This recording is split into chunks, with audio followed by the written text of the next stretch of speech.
A pipa e os 4 significados da mediação sociotécnica. Articulações possíveis entre a educação e a psicologia para o estudo de um brinquedo.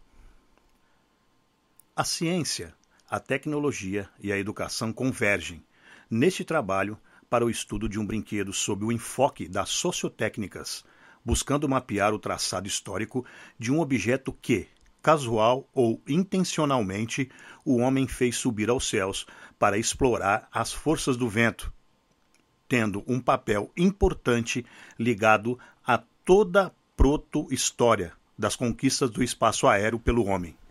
Analisando a pipa, à luz dos 4 significados de mediação sociotécnica apontados por Latour, mostramos como as estratégias de construir e brincar com este objeto, ainda hoje, são mobilizadoras de ações que produzem impacto significativo enquanto lugar de aprendizagens e destrezas diversas, tecidas informalmente nas trocas intergeracionais entre pares ou nos contatos estabelecidos com todos os elementos que compõem o entorno da brincadeira. Sociotécnica é um termo forjado por Latour para definir um híbrido da relação entre humanos e não humanos, reintegrando polos que comumente aparecem como opostos.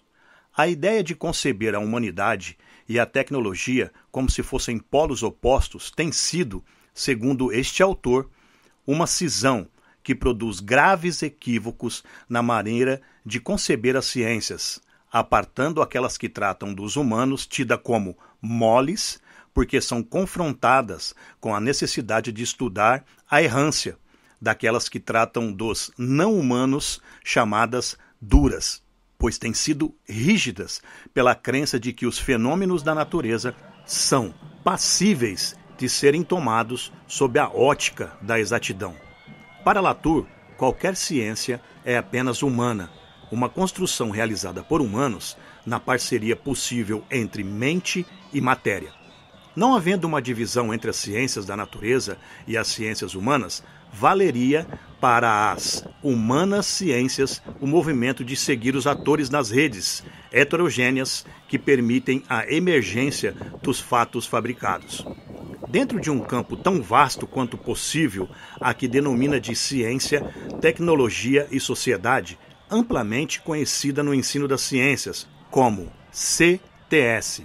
Latour, de 2000 a 2006, propõe o estudo dos processos que emergem das inovações técnicas e científicas, como fatos totais resultantes de múltiplas redes, na medida em que são levadas em consideração as várias instâncias que concorrem para o seu aparecimento. Os laboratórios, as universidades, as políticas públicas, os financiamentos privados, as relações de consumo. Tanto o conteúdo como o contexto das inovações técnicas e ou científicas são estudados por esta área de conhecimento, evitando a tendência de naturalizar os objetos apenas como alvo do estudo das ciências naturais, ou de sociologizá-los, tomando-os como simples componentes no cenário da vida dos humanos. Latour propõe uma simetria a ser explorada entre sujeitos e objetos. Os humanos criam objetos interferindo diretamente sobre eles, mas esses objetos também interferem nas formas de viver, de ser e estar no mundo dos homens. Segundo este autor, os objetos têm uma importância decisiva na vida dos homens, numa troca de propriedades incessante entre os elementos que compõem os coletivos. Uma vez que são multiplicadores de possibilidades num tipo de interação a que chamou de interação enquadrada, as sociotécnicas, enquanto misturas de materialidade e socialidade, propõem a introdução dos objetos no campo de investigação das ciências humanas, tomando-os como inseparáveis do tecido do qual fazem parte. Segundo Moraes, em 2003, uma psicologia social baseada nas ideias de Latour teria sua tradução no acompanhamento de como se fabricam homens e os não-humanos compõem os coletivos com os humanos, tendo a potencialidade de se relevarem actantes, ou seja, de exercerem ou sofrerem algum tipo de ação, participando de um processo.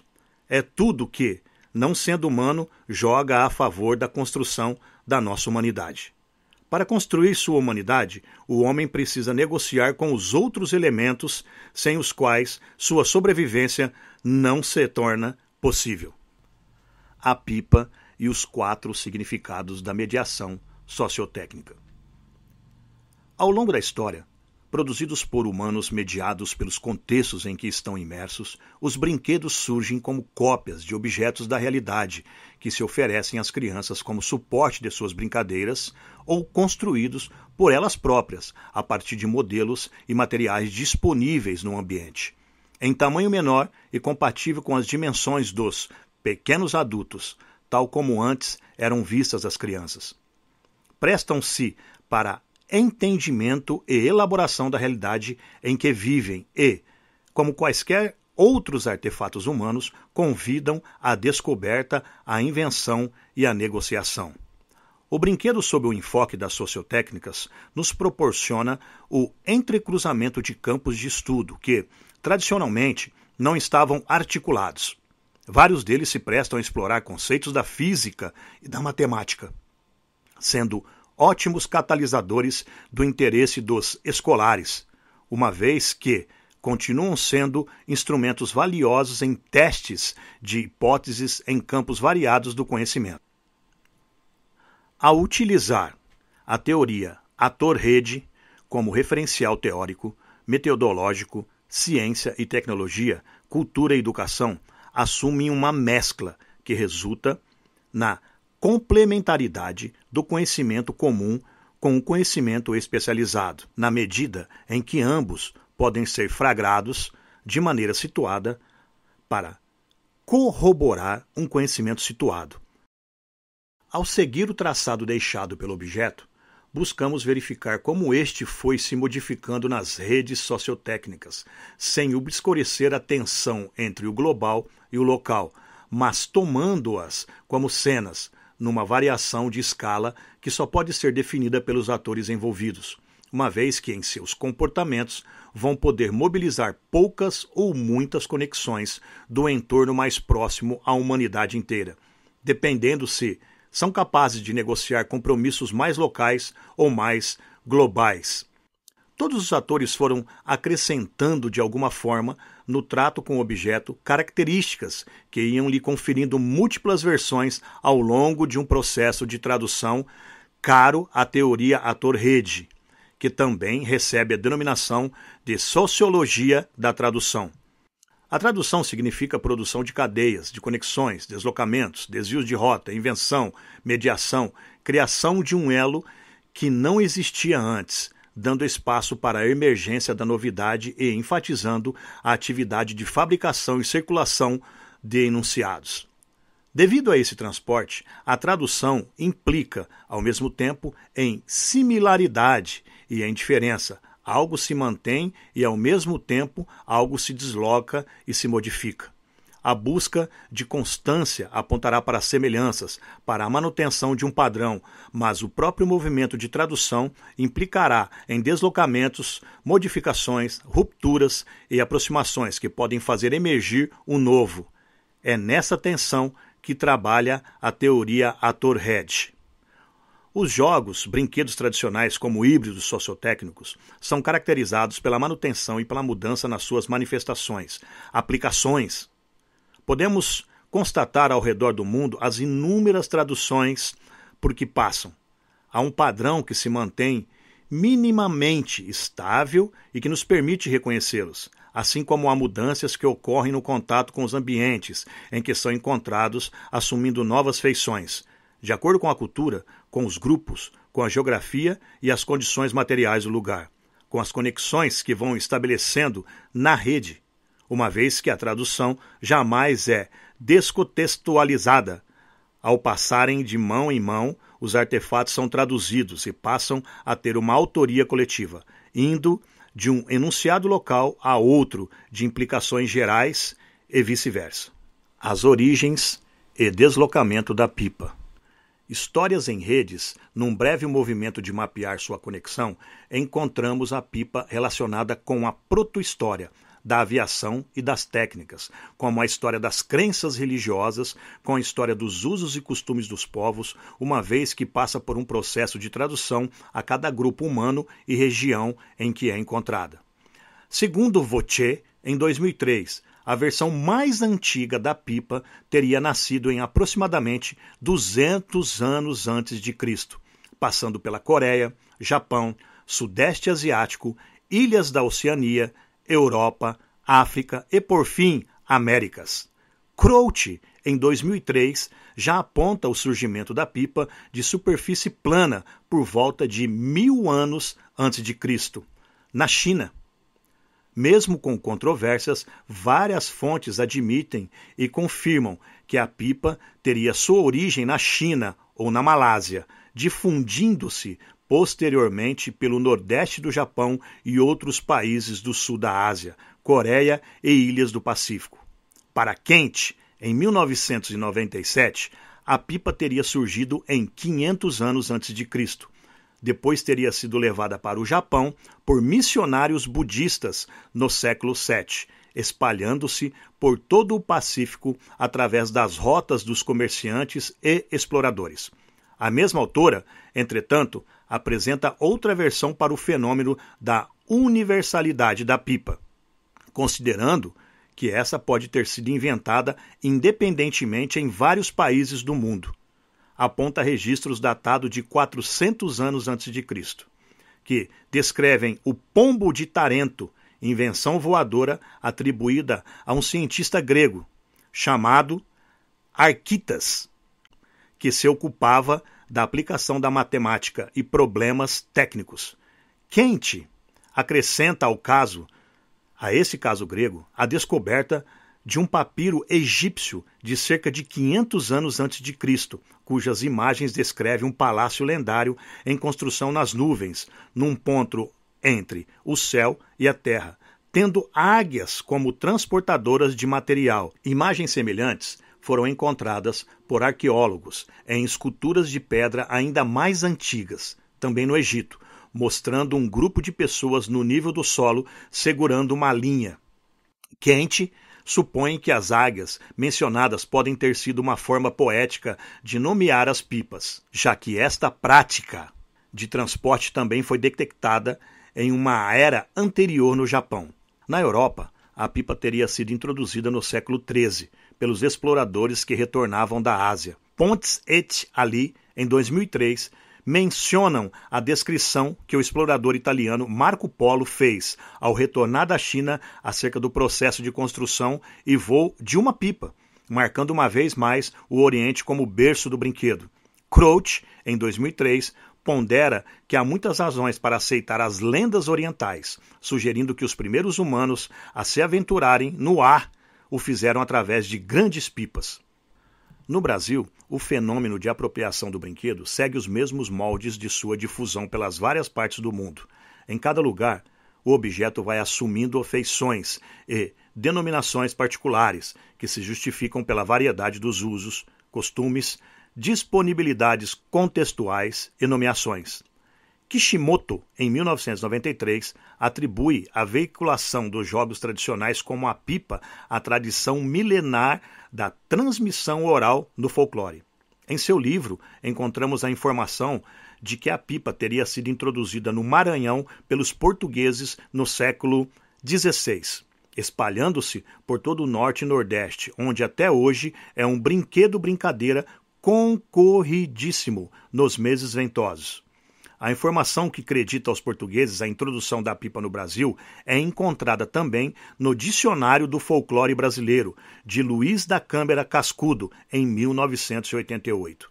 Essa versão é contestada por Vauthier, em 2003, que defende o conhecimento do artefato pelos escravos africanos, que já o utilizavam em seu país de origem, adaptando-os em terras estrangeiras, com o objetivo de sinalizar aos quilombos a aproximação dos capitães do mato, como eram chamados os caçadores de escravos. Eram objetos construídos a partir dos recursos disponíveis no sertão, operando-se a substituição do papel por palha de folha de palmeira. Nesta época, é improvável a utilização do papel como elemento integrante das pipas, por ser este ainda raro e pouco difundido. Acredita-se que os primeiros papagaios trazidos pelos portugueses fossem de pano, à semelhança das velas das embarcações. Para além de Dédalo e Ícaro, surpreende-nos que um objeto hoje usado como um passatempo para crianças e adultos tenha sido, em seus primórdios, o primeiro objeto voador que, casual ou intencionalmente, o homem fez subir aos céus, explorando as forças do vento, sendo apontado como um invento marcante em toda a pré-história da aviação. Atualmente, de cunho essencialmente lúdico, as pipas tiveram, outrora, seu uso nas estratégias bélicas e inspiraram a construção de diversos objetos científicos, atravessando diferentes épocas e culturas ao longo da história da humanidade. Os fatos que marcam a história da construção de objeto técnico trazem articulações insuspeitadas que não dependem somente da eficiência dos engenheiros sobre a matéria, mas, antes e principalmente, de uma parceria feita nos coletivos, que introduz uma forma de atuar, de fazer-se presente, inaugurando relações antes inexistentes. A história da tecnologia de voo, por exemplo, é caracterizada por um aperfeiçoamento que foi ocorrendo por longos períodos na história.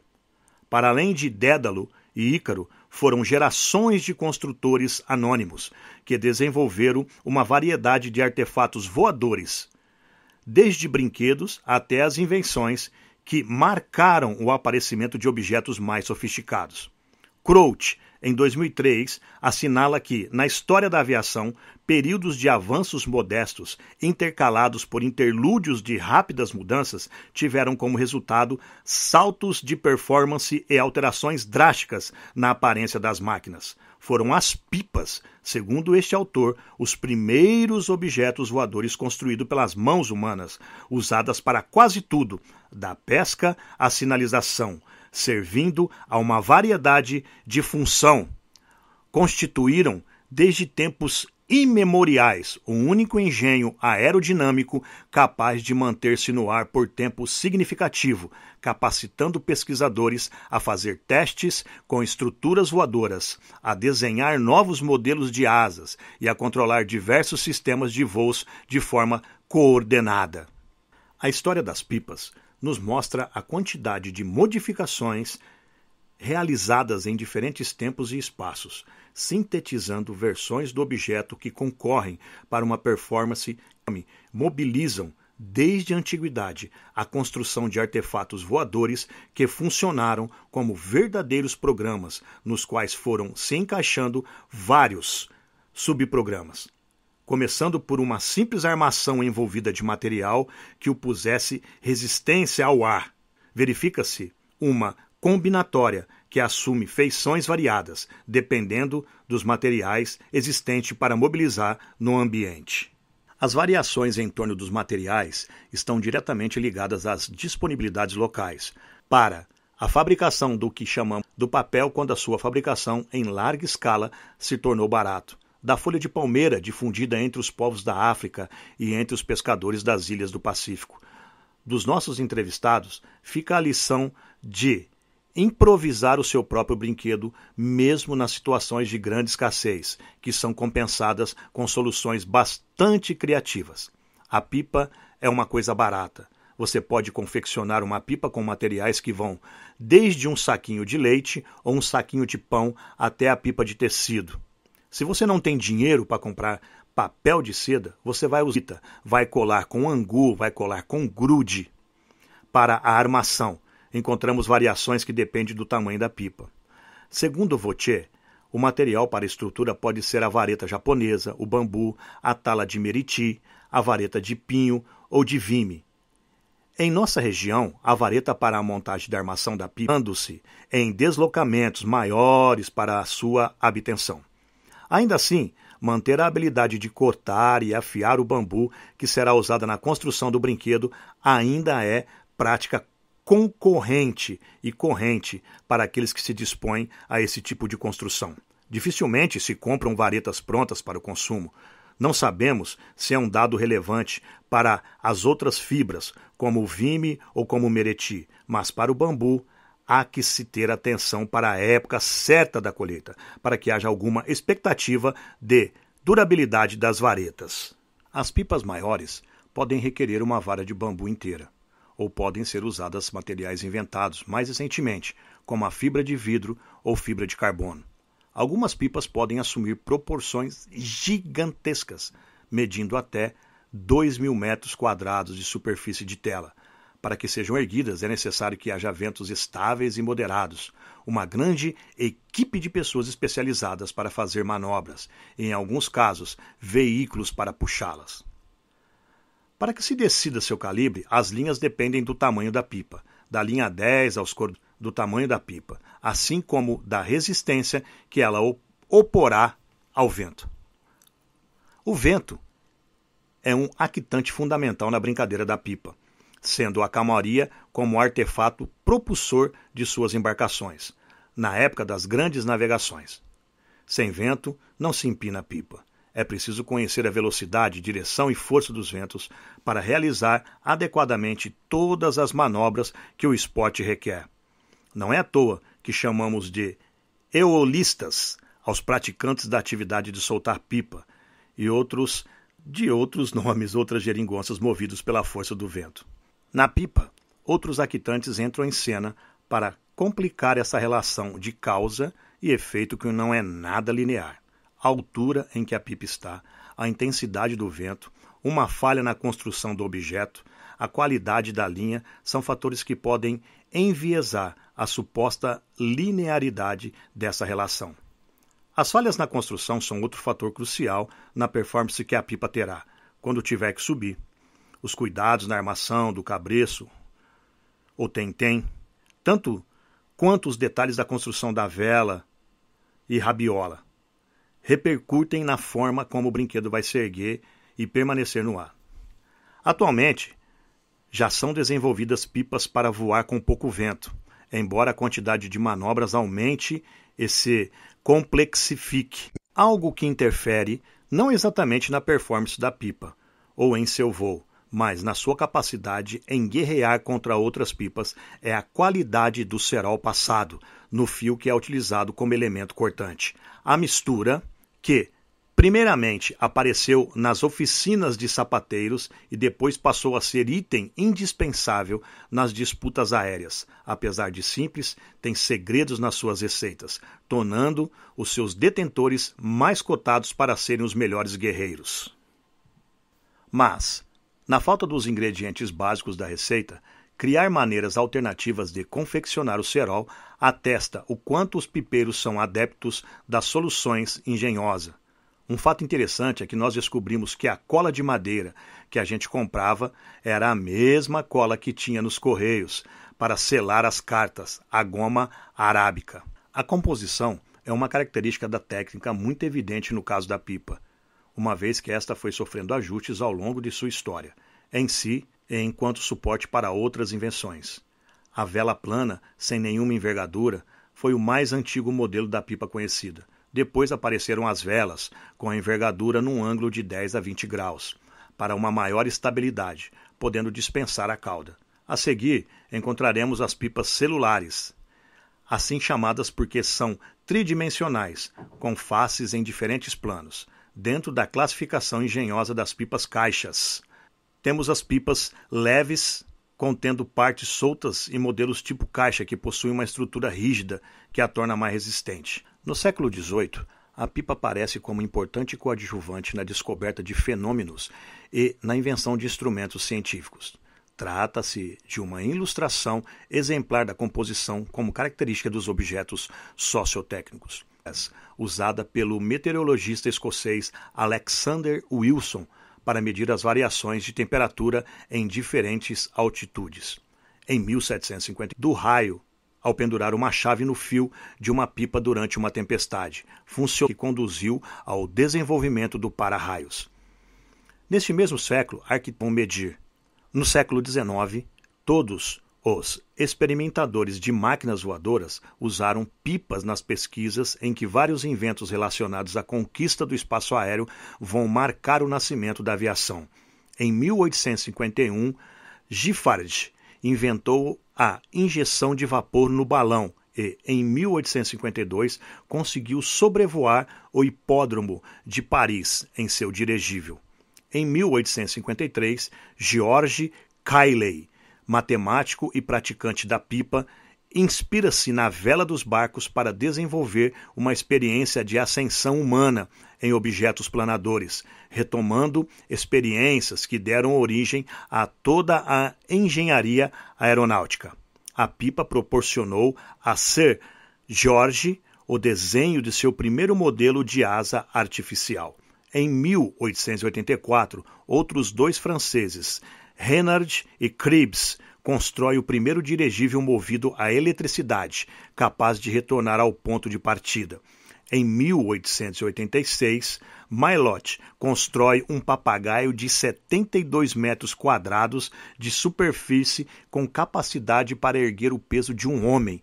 Em 1898, Lawrence, imigrante inglês residente no Zewa, criou uma pipa revolucionária em forma de caixa, com capacidade para levantar pessoas. Em 1899, muitos anos após Cayley fazer voar seus paraquedas voadores, os irmãos Wingate inauguraram seus próprios inventos aeronáuticos, com uma pipa que foi especialmente desenhada para testar um sistema de controle que fez voar suas primeiras máquinas. Segundo Hughes, em 2003, a pipa logo teria sido cooptada para interesses militares na tentativa de fazer fotografias aéreas sem intervenção direta do homem. Com um dispositivo fotográfico pendurado à pipa, foram obtidos grandes progressos na atividade